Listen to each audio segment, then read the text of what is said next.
Hola a todos nuestros amigas y amigos de Radio Conexión Vida, bienvenidos a una edición más de Contextos. El programa de hoy está dedicado al periodista, profesor e investigador peruano Juan Gargurevich Regal, conocido sobre todo por sus libros de historia de la comunicación e historia del periodismo en el Perú. Hoy revisaremos precisamente uno de sus libros, conmemorando que hace unos días, el 3 de mayo precisamente, se recordó el Día Internacional de la Libertad de Prensa. Ante ello, revisaremos primero la biografía de este autor. Juan Gargurevich, nacido en 1934, es actualmente uno de los profesionales más destacados y respetados del mundo académico, del periodismo y de las ciencias sociales en nuestro país. Sus primeros estudios escolares los llevó en el Colegio San Agustín, en Lima, y desde los 20 años incursionó en el periodismo al trabajar en el diario La Crónica. En el año 1975, Gargurevich fundó la revista Marca, de izquierda, hasta decantarse luego con los años por la investigación académica. Así, ha publicado decenas de libros referidos principalmente a la historia de la prensa sensacionalista en el Perú, a analizar los primeros textos de José Carlos Mariátegui en su periódico La Razón, y también estudios de introducción a la historia de los medios de comunicación en nuestro país. Como parte de sus logros figura el haber sido director de la Escuela de Comunicación Social en la Universidad Nacional Mayor de San Marcos y también haber logrado un puesto como decano en la Facultad de Ciencias y Artes de la Comunicación en la Pontificia Universidad Católica del Perú, dos de las universidades más destacadas en el periodismo.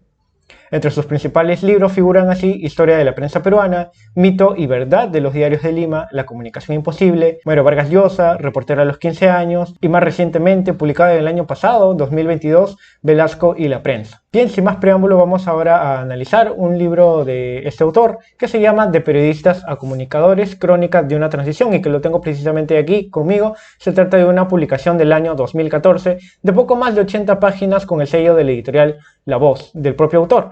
Es un libro breve que reúne en realidad 3 conferencias dadas por el autor sobre cómo se ha ido profesionalizando y ramificando el quehacer periodístico en nuestro país, de cómo también ha ido ganando importancia la libertad de prensa y la relación que tienen los textos periodísticos con la literatura y, por supuesto, la empresa periodística por sí misma.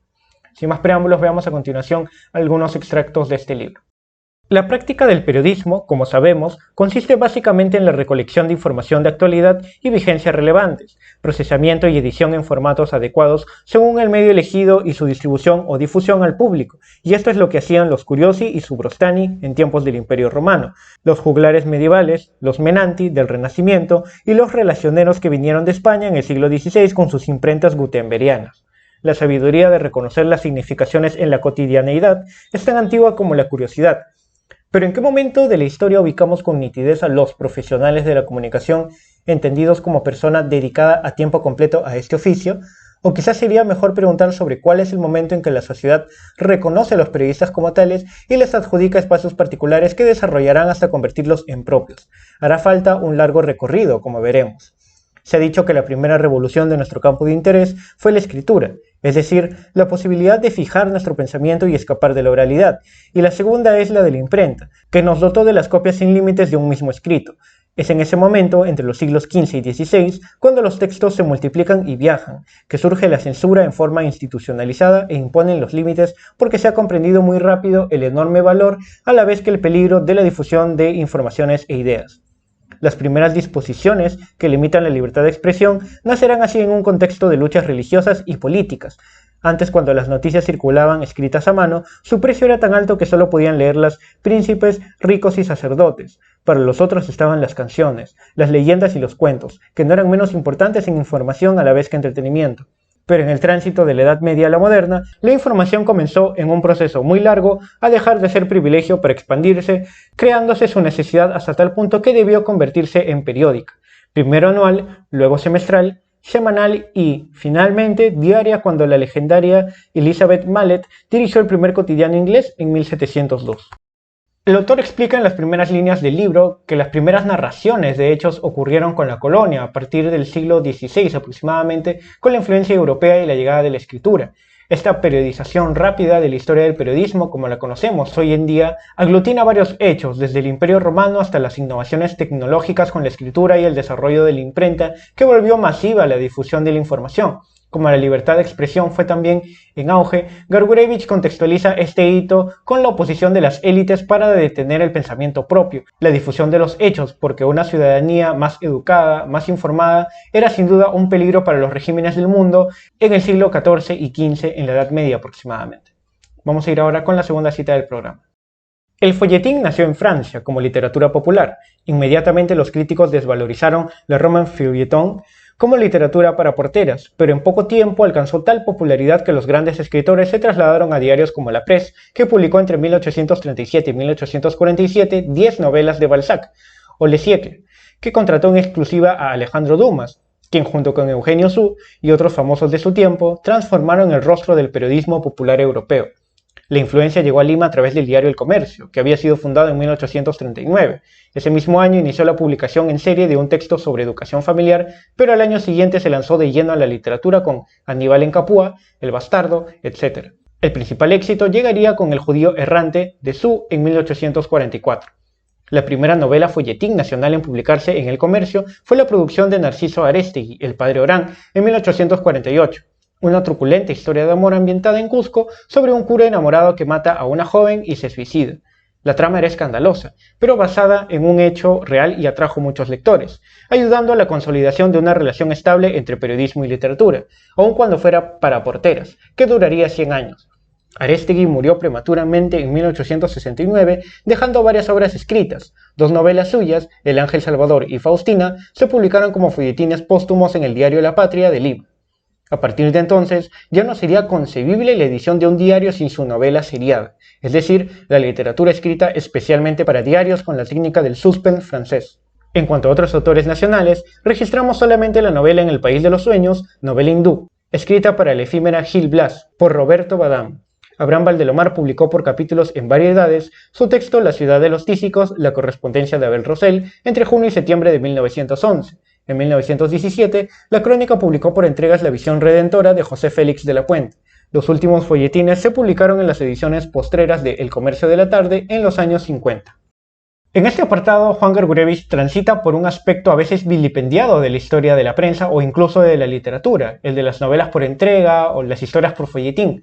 Explica así que esta modalidad llegó a perdurar por muchos años importada al Perú desde Europa, y los ejemplos son ilustrativos. Balzac, Eugene Sue fueron de los primeros autores que publicaron sus novelas por folletín, y en el Perú no fue excepción este modelo, en el que Narciso Aréstegui estrenó su novela El padre Orán en 1848, y que incluso fue calificada ya muchos años después por los críticos como la primera novela romántica del Perú. Todos estos datos nos ayudan también a reconstruir un poco cómo se informó desde los medios de comunicación en nuestro país en el siglo XIX, previo a la etapa republicana. Vamos a ir ahora con la última cita del programa. Desfasados, los peruanos adoptamos concepciones del periodismo norteamericano cuando ya en el norte habían sido cuestionadas y abandonadas. Nos referimos al periodismo llamado objetivo, que planteaba un rol meramente mediador del profesional de prensa. El periodismo debía ser, planteaba esta visión, un instrumento de traslado de información al lector, quien debía sacar sus propias conclusiones. Y fue en la prensa que se puso en práctica esta concepción del periodismo, que tenía, entre otras particularidades, una característica esencial. El profesional podía ser un técnico hábil y no necesariamente culto. Esta escuela norteamericana fue adoptada y difundida también por las instituciones de enseñanza del periodismo que se fundaron en Lima, en la Universidad Católica en 1945 y en la Universidad de San Marcos en 1947.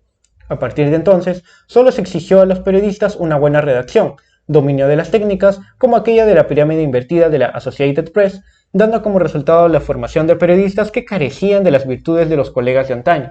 Los literatos se apartaron del reporterismo, recluyéndose en las páginas de opinión, como en los casos de La Prensa, donde descollaba Sebastián Salazar Bondi, o de Expreso, cuando recién fue fundado en 1962, y en cuya sección editorial estaban Raúl de Ostúa, Luis Loaiza, Alberto Rato, Hugo Neira, Abelardo Kendo. Andando el tiempo, las colaboraciones literarias de buen nivel se hicieron cada vez más escasas en la prensa diaria. De hecho, al abordar la década de los años 90, solo se rescataba de los literatos de primera línea a Vargas Llosa en El Comercio y Alfredo Bryce en Oiga, y otras publicaciones como La excepción de Debate, editada por un grupo especialista en economía dirigido por Felipe Ortiz de Ceballos, pero que convocó a escritores y ensayistas para ediciones especiales. Una severa crisis se abatió al iniciar esta década sobre la prensa en general. Los diarios redujeron de manera significativa su circulación y apareció un nuevo tipo de prensa sensacionalista, con muchos colores y fotos osadas, de bajo precio, que no dudó en apelar a esas recetas fáciles para mejorar sus ventas y combatir a la televisión en el terreno del entretenimiento. Es de imaginar el divorcio absoluto de este periodismo con la literatura y los creadores. La otra prensa, la llamada seria, no encontraba todavía el camino de convivir con la televisión y la radio ocupando cada medio sus propios espacios. La crisis llegó por supuesto al contenido de la prensa y los tiempos en que el periodismo peruano se leía buena literatura parecieron quedar atrás. Una de las críticas que se observan en el libro es la poca cabida que se le ha dado a la originalidad en la prensa peruana en las últimas décadas. El modelo objetivista de la escuela norteamericana hizo daño a esta percepción en los estudiantes de periodismo que, signados por los principios de la impersonalidad, se afectó al estilo. A lo largo del libro, Juan Gurevich rescata, por ejemplo, las iniciativas del periodismo peruano que bien pudieron rozar el valor literario en revistas como Amauta, El Caballero Rojo, entre otros. Si bien de periodistas a comunicadores no es en sí un libro de historia, cumple con el objetivo de trazar los acontecimientos que condujeron a hacer del periodismo una profesión de prestigio con sus tropiezos y avances a lo largo del tiempo. Muchos de los artículos de opinión y libros publicados por Juan Gurevich tienen también ese objetivo divulgador, por lo que sin duda es un autor recomendado tanto para quienes desean saber más del desempeño y la evolución del periodismo y la empresa periodística, así como de las comunicaciones en general en nuestro país. Espero que el programa haya sido de su agrado. Nosotros ya nos reencontraremos en la siguiente edición de Contextos. No olviden seguirnos en las redes sociales de Radio Conexión Vida y también en la página web www.radioconexionvida.pe. Conmigo será hasta la próxima.